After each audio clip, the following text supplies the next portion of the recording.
It was an engineering school, the engineering school. The engineering school. In Iowa. Iowa University was the liberal arts medical school. They had their own medical school, but it was a liberal arts, big time university, more costly, more highly rated. But Ames was the engineering school. It had the key engineering programs. The Iowa State had a agricultural program, taught the guys to be farmers. It taught the women to be farmers' wives, is what it really did. So it was made for Iowa. No, I did not apply anywhere else. I wanted to be a civil engineer. We had one civil engineer I knew about in Grundy Center, and he was the county engineer. Obviously, we had more civil engineers, but the one I knew about was the county engineer, and I wanted his job. I was going to become an engineer to get his job. That's ridiculous to think that. Well, in the old days, going to college was almost just to show that you could achieve in a program. Yeah. Then you could go almost anywhere. If you had a college degree, you were capable of doing almost any job.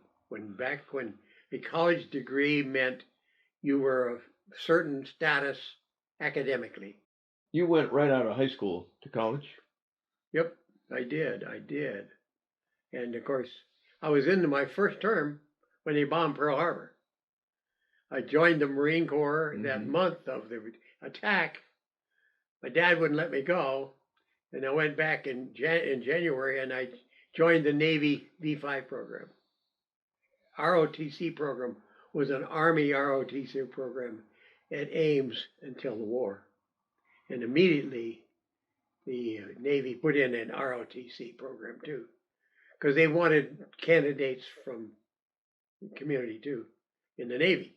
So they had a flight program. And I got into that. They just never called me to active duty. I was signed up. I was in a Navy V5 program, and they were just letting me go to college until they needed me as one of their candidates for the flight program, and then they would have called me. Well, I went for 2 years to Ames while I was waiting for them to call me. And of course, that was fine. They weren't paying me. Today, they would probably be paying people in those programs. In those days, they didn't. You just could sign up. In the spring of '43, they called us to active duty, dumped out a dormitory and put us in the dormitory. And I was in there for about 2 or 3 weeks is all. And then I got an appointment to Coast Guard Academy. And they released me to go see if I could pass the physical exam at the Coast Guard Academy. And as soon as I passed that, then they discharged me from the Navy, and I was in the Coast Guard. But Jake joined, and then he went, and when did you see him again? Do you remember? Well, I saw him. He went to the South Pacific, did he not? He did go to the South Pacific. Well, he may have not been overseas more than 5 or 6 months. They were making invasions of the various islands. Right. And he was a point guy on 2 or 3 of them. The number one guy. Oh, yeah. So you see why he got the Navy Cross. Yeah. But he had Purple Heart a couple of times. He got discharged early. Is that right? I don't. I really don't know. I should know, but see, I never saw him after we were roommates at Ames the first term, and then he went. Okay. Now, just a minute. So you guys went to college? No, just a minute. They may not have called him up until the spring. It was just the first term, I think, though.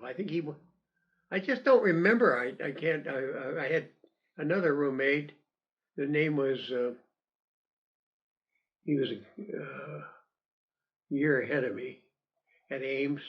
He became an aviator in the Air Force. Oh, really? Wow. Yeah, and he unfortunately got killed in the war.